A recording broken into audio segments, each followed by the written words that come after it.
ऐसा क्यों आ रहा है यार ये।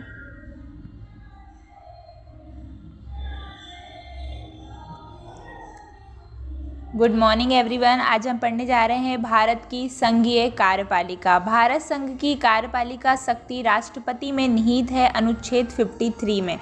आप जानते हैं जितनी भी भारत के संविधान के जो प्रमुख होते हैं, कार्यपालिका के प्रमुख होते हैं, वो राष्ट्रपति होते हैं। भारत में संसदीय व्यवस्था को अपनाया गया है क्योंकि मंत्रिपरिषद लोकसभा के प्रति उत्तरदायी है। अतः राष्ट्रपति नाम मात्र की कार्यपालिका है तथा प्रधानमंत्री उसका मंत्रिमंडल वास्तविक कार्यपालिका। राष्ट्रपति आर्टिकल 52 में दिए गए हैं। राष्ट्रपति देश का संवैधानिक प्रधान होता है। राष्ट्रपति भारत का प्रथम नागरिक कहलाता है। राष्ट्रपति पद की योग्यता क्या है बेटा? सबसे पहले संविधान के आर्टिकल 58 के अनुसार कोई भी व्यक्ति राष्ट्रपति होने के योग्य तब होगा जब वह भारत का नागरिक होगा, उसकी 35 वर्ष की आयु होगी, लोकसभा का सदस्य निर्वाचित किए जाने का योग होगा, चुनाव के समय लाभ का पद धारण नहीं करता हो। आपको याद रखना है कि राष्ट्रपति पद के लिए कभी कोई क्यों मान्य रखता है। सबसे पहले आर्टिकल 58 ये बताता है कि राष्ट्रपति पद के लिए कौन सी योग्यताएं या क्वालिफिकेशन होनी चाहिए। सबसे पहला कि एक व्यक्ति जब राष्ट्रपति बने तो उसे भारत का नागरिक होना चाहिए, 35 वर्ष की आयु होनी चाहिए, लोकसभा का सदस्य निर्वाचित किए जाने योग्य होना चाहिए और चुनाव के समय लाभ मतलब किसी और नौकरी या जॉब में उसे नहीं होना चाहिए। यदि व्यक्ति राष्ट्रपति या उपराष्ट्रपति के पद पर हो या संघ अथवा किसी राज्य की मंत्रिपरिषद का सदस्य हो तो वह लाभ का पद नहीं माना जाएगा।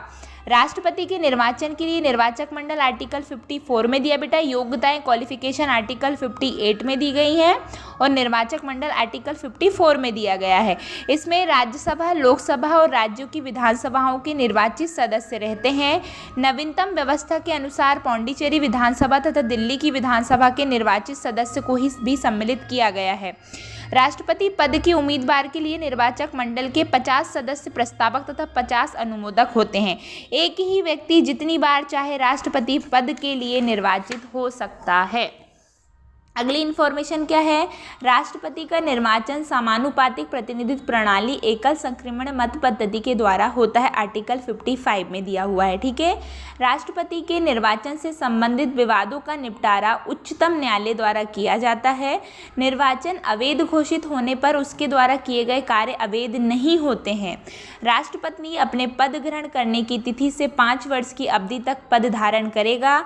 अपने पद की समाप्ति के बाद भी वे पद पर तब तक बना रहेगा जब तक उसका उत्तराधिकारी पद ग्रहण नहीं कर लेता। आर्टिकल 56। अनुच्छेद 77 के अनुसार भारत सरकार की समस्त कार्यपालिका कार्रवाई राष्ट्रपति के नाम से हुई जाएंगी।